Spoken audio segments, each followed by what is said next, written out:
Campery, Colombo Campery, Campery, Campery, Colombo Campery.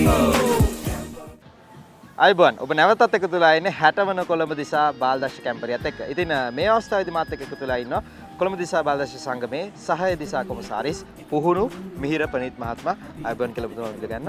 ඉතින් කොහොමද මේ කඳවුරේ වැඩසටහන මේ විදි ක්‍රියාත්මක වෙන්නේ? ඔව් අපි සම්පූර්ණ කඳවුර උපකඳුරු 5කට වෙන් කරලා තියෙනවා. ඉතින් මේ උපකඳුරු 5 අතරේ තමයි අපේ වැඩ කටයුතු සියලු දේම සිදු වෙන්නේ. විශේෂයෙන්ම කඳුරේ තියෙන වැඩසටහන් මෙහෙවන එක තමයි අපි උපකඳුරු මට්ටමින් මේක අපි සිද්ධ කරගෙන යන්නේ. උපකඳුරු බාලදක්ෂයන් 2500 3000ක් අතර ප්‍රමාණයක් ආවම වුණ බෙදා වෙන් කරගෙන තමයි කටයුතු කිරීම පහසු වෙන්නේ. අපි මේ විදිහට කරගෙන යන්නේ. සාමාන්‍යයෙන් අපි බාලදක්ෂ ක්‍රමයේ තියෙන අනිවාර්යයෙන්ම අපි උපකඳුරු මට්ටමින් තමයි වැඩ කටයුතු සිද්ධ කරගෙන යන්නේ. උපකඳුරු 5කට අපි වෙන් කරලා තියෙනවා. බාලදක්ෂයන් සඳහා උපකඳුරු 4ක් සහ බාලදක්ෂ බාලිකාවන් සඳහා 1 උපකඳුරක්. මේ සියල්ලටම උපකඳුරු නායකින් සහ උපකඳුරු නායකින් සිටිනවා. ඉතින් ඔවුන් හරහා තමයි මේ සියලු වැඩ කටයුතු කෝඩිනේට් වෙලා මේ කඳුරේ සාර්ථකත්වය සඳහා මේ වැඩසටහන ගලාගෙන යන්නේ. ඉතින් බාලදක්ෂ ආචාර්යතුමනි මොනවාද බාලදක්ෂයන්ට මේ කඳුරු භූමිය තුල සූදානම් කරලා තියෙන ක්‍රියාකාරකම්? ඔව් බාලදක්ෂයෝ කියන්නේ අපේ බාලදක්ෂ ව්‍යාපාරයේ මූලික කරුණ තමයි යහපත් පුරවැසියන් බිහි කරන්නේ. ඒකට මේ කඳුරු හරහා මේ හැම දෙයකින්ම අපි කරන්නේ අනාගත ජීවිතේ ඒගොල්ලන්ට සාර්ථක කරගන්න, ජීවිතේන අභියෝග ජය ගන්න සහ ඒගොල්ලන්ගේ ජීවිත ඉදිරි ගමනට ඒගොල්ලන් අපි සූදානම් කරනවා. මේක අපි නොවිධිමත් අධ්‍යාපන ක්‍රමයේ තුල තමයි කරන්නේ. මේ ඒකේ හොඳම උදාහරණය සහ බාලදක්ෂ ව්‍යාපාරයේ තියෙන හැම දෙයක්ම කරන්න පුළුවන් එකම තැන තමයි මේ කඳුර. හැම අත්දැකීමක්ම අපිට මේ කඳුරක් විදිහින් දෙන්න පුළුවන්. ඉතින් අපි ඒ හැම අත්දැකීමක්ම ළමයට දෙනවා. විශේෂයෙන්ම අපි අධ්‍යාපන අරමුණු 6ක් ඔස්සේ තමයි බාලදක්ෂ ව්‍යාපාරයේ යන්නේ. ඒ අධ්‍යාපන අරමුණු 6ම ඉෂ්ට කරගන්න පුළුවන් වෙන ක්‍රියාකාරකම් අපි මේ කඳුරත් තුල ක්‍රියාත්මක කරනවා. ඒත් එක්කම මම දැනගන්න කැමති උපකඳුරු ආකාරයෙන් කොහොමද මේ ක්‍රියාකාරකම් සිද්ධ වෙන්නේ කියලා. අපි ඉන්නෙත් මේ උපකඳුරක. අපි යනකම් අපිට මට පෙන්වන්න පුළුවන් අපේ උපකඳුරු කොහොමද තියෙන්නේ කියන එක.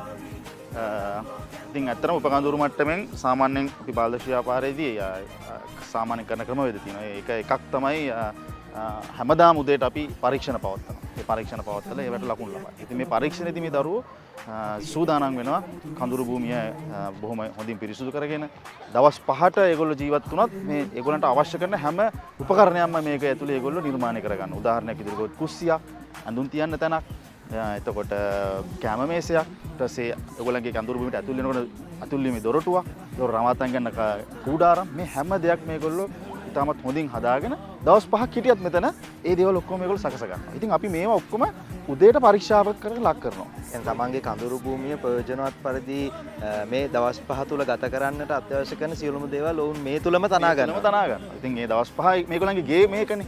ඒතොර ඒගොල්ලෝ හැම දෙයක්ම ඒක හදා ගන්නවා. ඒතොර අපි ඒක උදේට ගිහලා පරීක්ෂා කරනවා. එතකොට ඒ ඉන්න නිසි පිළිවෙල ඒවා හරියට කරලා තියෙනවද?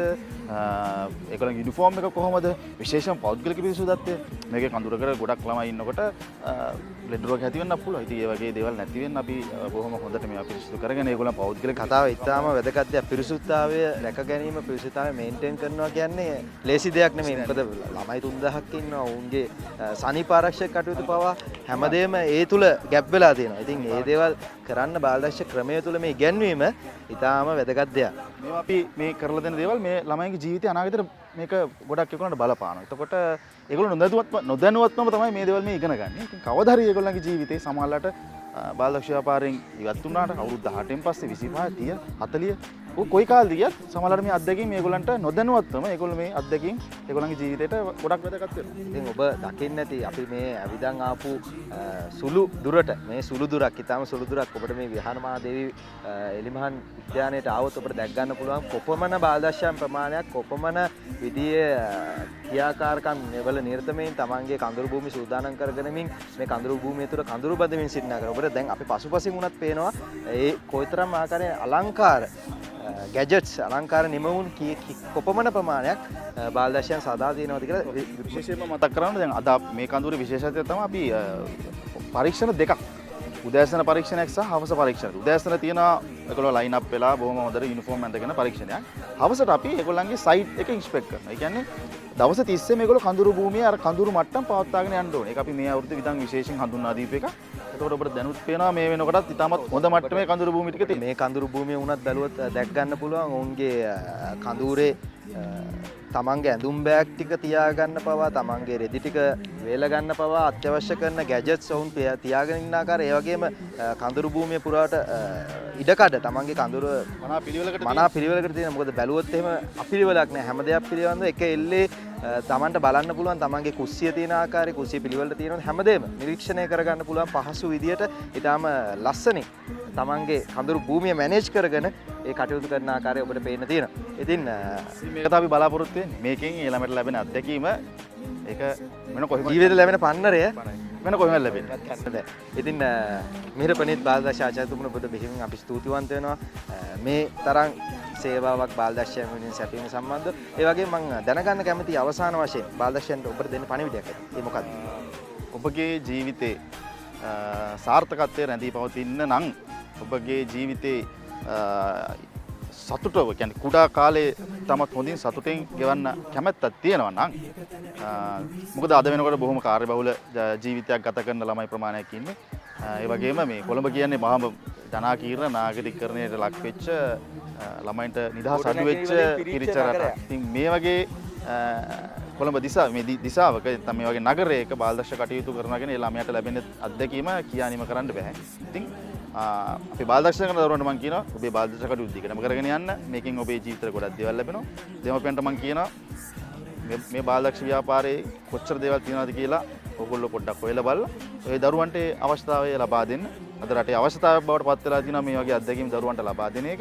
මොකද රටේ සමාජයේ තියෙන බොහොම නරක දේවල් වැඩි. ඉතින් ඒ නරක දේවල් වලට වඩා මේ වගේ හොඳ දෙයක්කට ළමයක් යොමු කරාම ඒ නරක දේවල් වලට යොමු වෙන්නේ නැහැ දරුවෝ. බාලදක්ෂ ව්‍යාපාරය තුළ ඒ දේවල් හඳුනා ගැනීමට අත්‍යවශ්‍ය කරන හැකියාවට ලබා දෙනවා. ඉතින් දෙමාපියන් තව තවත් එවන්න. ඉතින් බාලදක්ෂ නොකරන අපේ දරුවෝ මේක බලන් ඉන්නවනේ. එන්න පුතේ ඕගොල්ලන්ටයි මේ බාලදක්ෂ ව්‍යාපාරේ හැමතිස්සෙම දොරටු විවෘතයි. අපි මේ ඕගොල්ලෝ වෙනුවෙන් තමයි මේ වැඩ කටයුතු කරන්නේ. ඉතින් එන්න අපිත් එක්ක එකතු වෙන්න ඕගොල්ලන්ගේ ජීවිතය ලස්සන කරගන්න. මට පොඩි තව දෙයක් මේ විශේෂ ඕගොල්ලෝ ගැන කතා කරන්න ඕනේ මාධ්‍යංශය හැම අවුරුද්දෙම ඉතාමත් හොඳින් මේ කඳුරේ වැඩ කටයුතු ජනතාව අතරට ගෙනියනවා. ඉතින් බොහොම ස්තුතියි ඕගොල්ලෝ මේ කරන වැඩේට. මම දන්නවා ලොකු කණ්ඩායමක් ඉතාමත් ලොකු වෙහසක් දරලා මේ වැඩේ කරනවා. බොහොම ස්තුතියි ඕගොල්ලන්ට. ඉතින් ඔබතුමාටත් බෙහෙවින් ස්තුතිවන්ත වෙනවා. ඉතින් නැවතත් හමුවෙමු මේ 60 වන Colombo දිසා බාලදක්ෂ කැම්පරිය. Campery, Colombo Campery, oh, Campery, Colombo Campery.